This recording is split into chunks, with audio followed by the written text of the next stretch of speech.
What initially got me really excited about the internet computer was something that you wrote about in an article almost 2 years ago, I think. And I don't think you called it SNS back then, but it was immediately obvious to me that this technology is going to completely disrupt all internet services running today. Could you tell us a bit more about the SNS? Sure. So we at the DFINITY Foundation are chasing a dream in which the internet ecosystem becomes primarily composed of fully decentralized online services that are owned and governed by their communities. For those who are unfamiliar with internet computer terminology, SNS stands for Service Nervous System, and it's a kind of advanced DAO technology. Service nervous systems will enable a decentralized version of a service like Facebook, say, that's running on the internet computer blockchain, which plays the role of a world computer, to run under the full control of their online communities, who will replace the corporations, boards of directors, and CEOs that today maintain complete control of the Web 2.0 ecosystem. SNS technologies will enable these services to fully decentralize and make users part owners and part of the team that runs them. SNS technologies will also help developers with fundraising and help these services drive viral growth. This is exactly what resonated with me back then, but could you tell our viewers why do you think this is so important?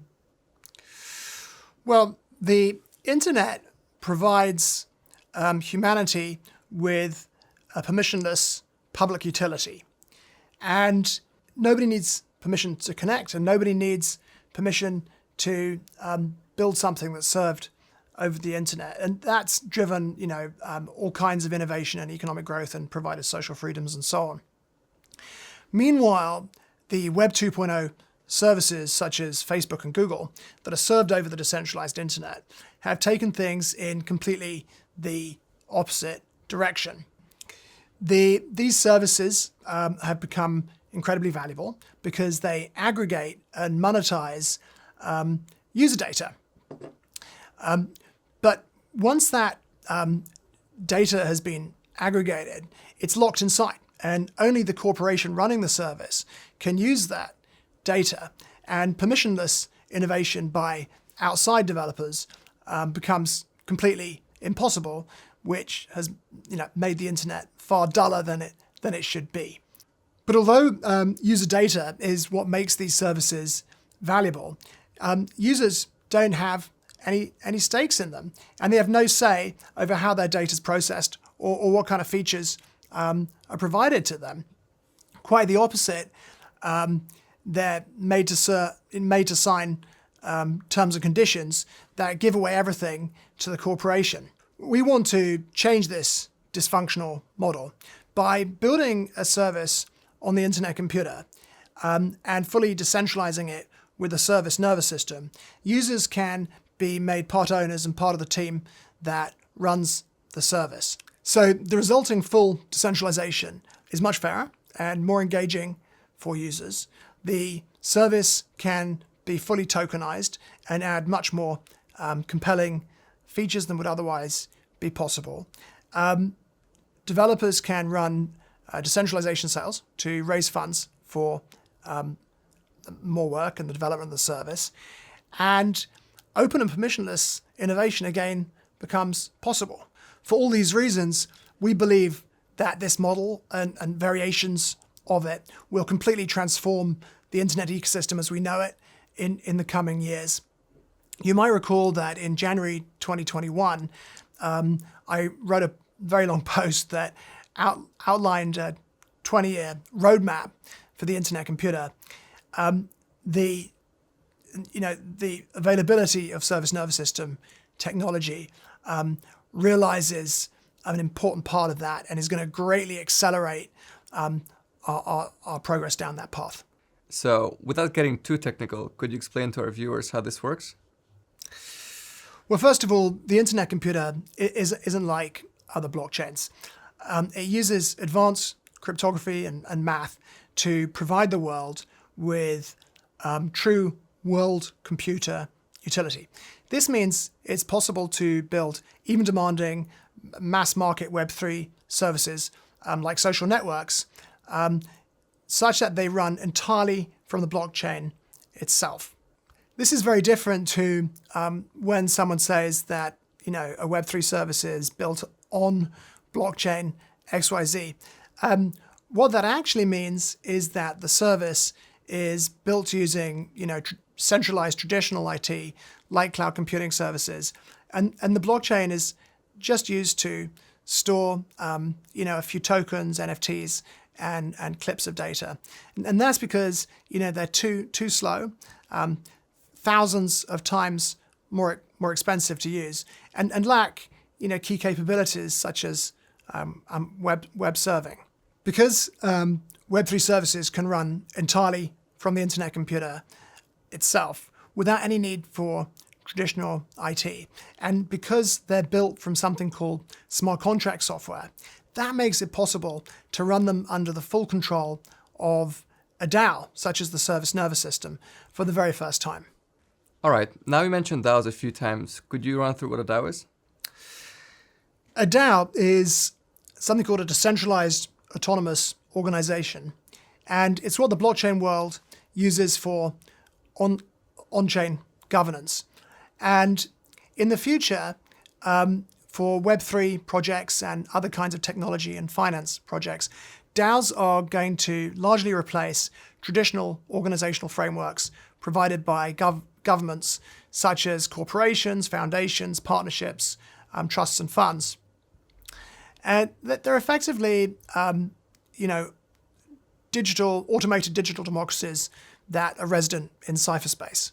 An SNS, or service nervous system, is an advanced new form of DAO that makes it possible to manage and update something really sophisticated like a decentralized social network that is running from the internet computer.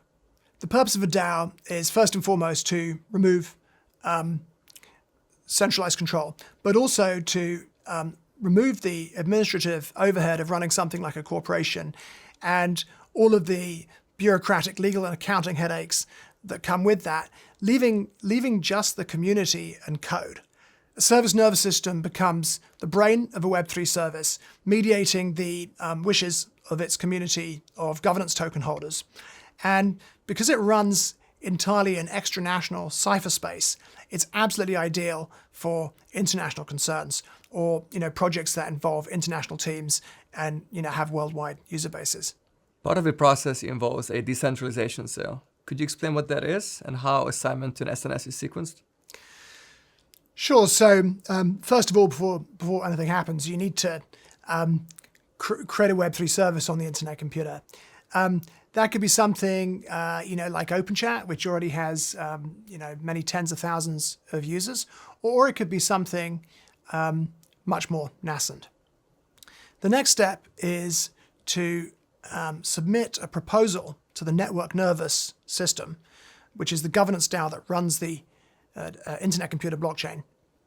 And the proposal specifies that you want to assign this Web3 service that you've built to a service nerve system and provides various configuration information.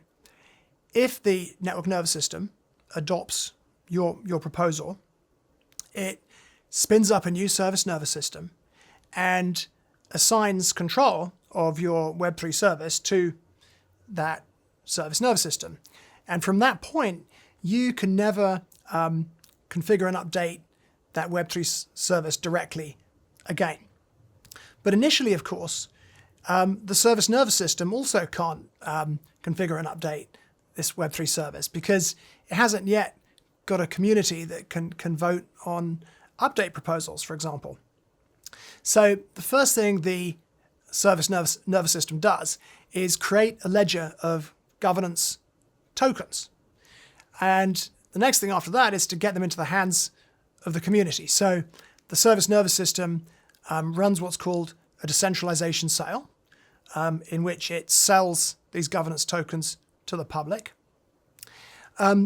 It keeps the proceeds from that sale in its treasury for further use by the community, and it distributes the governance tokens in baskets of what are called voting neurons, which are sort of staked governance tokens, which implement a kind of vesting schedule. And how are developers getting rewarded? In the old school ICOs, the developers directly received all the funds in the form of tokens. Yeah, this is a really important topic. So the service nervous system framework works in a totally different way. From assignment, the service nervous system is in complete control of the service. The service nervous system runs the decentralization cell, and the service nervous system keeps all the proceeds from the decentralization cell in its treasury for use by the community. Although typically developers and others involved in bootstrapping the project will continue working as contractors to the SNS. Now, however, project founders do get one very special benefit. The service nervous system will allocate a portion of the governance tokens to a founder token pool. And these are granted, as locked voting neurons to the founders. And they're also actually handicapped, the voting power is handicapped, to make sure that the founders are never de facto controllers or can't be seen as de facto controllers. And there are a couple of reasons that's important. One is that it ensures that the treasury of funds inside the service nervous system is safe and remains under the control of the community. And it also ensures that founders can't be seen as de facto controllers of the service, which would expose them to regulatory jeopardy in a number of jurisdictions. So this arrangement ensures that Web3 services truly run in the mode of autonomous decentralized protocols, just like a blockchain. In a sense, the assignment of a Web3 service to a service nervous system is equivalent to the genesis event that a new blockchain might undergo. And this is like the holy grail. And we're going to see this becoming the future core model for the launch of Web3 services. So the SNS is actually a huge opportunity for developers around the world. Exactly. And it's going to bring a simply tremendous amount of new talent into the tech economy by democratizing access. Today, tech ventures and most Web3 projects remain trapped in the old venture capital model. They have to bootstrap new corporate structures which come with burdensome legal and accounting bureaucracy. Then they have to persuade a small group of angel investors and venture capitalists who are mostly based in Silicon Valley in California to invest. And if you're outside of California, that greatly limits access. And truth be told, it's not really a meritocracy anyway. Now you're going to be able to fund projects in a completely new way, and it won't matter where you're based. And the system's going to be much more meritocratic because people will look at the substance of what's being assigned to an SNS. For example, today there are huge armies of developers in India and China who find it very difficult to raise venture capital. The SNS will change this. They're going to be able to bootstrap Web3 service prototypes and request that they're assigned to an SNS. And if they're successful, they'll be able to become contractors to the communities that they create and benefit through the founder tokens that they receive. This will allow Web3 to increase the volume of talent working entrepreneurially in tech by orders of magnitude. What's important to remember here is that a blockchain is an economy in code, and our purpose is to open doors to developers all over the planet and democratize access to the tech economy and help those developers be more industrious by acting entrepreneurially to build new Web3 services and strike out on their own, and also to help even the users of the services that they build be more industrious too. In contrast to traditional systems of funding, this is an algorithmic approach to building out the tech economy generally and the internet computer economy specifically. In tech history, algorithms have always won. For example, back in the 1990s, Yahoo had hundreds of people working on this thing called Yahoo Directory, which was a human-curated taxonomy of content on the internet. And if you created a new website yourself, for example, it was incredibly important to get listed in Yahoo Directory so people could find you. But as soon as search engines appeared, like Lycos and AltaVista, they were done. And the reason was they provided users with an algorithmically powered way of discovering content on the internet. And that's why we at the DFINITY Foundation believe that DAOs will become the go-to means of organizing Web3 projects and funding Web3 projects and ordinary tech ventures too, and will quickly blow past traditional organizations and venture capital funding.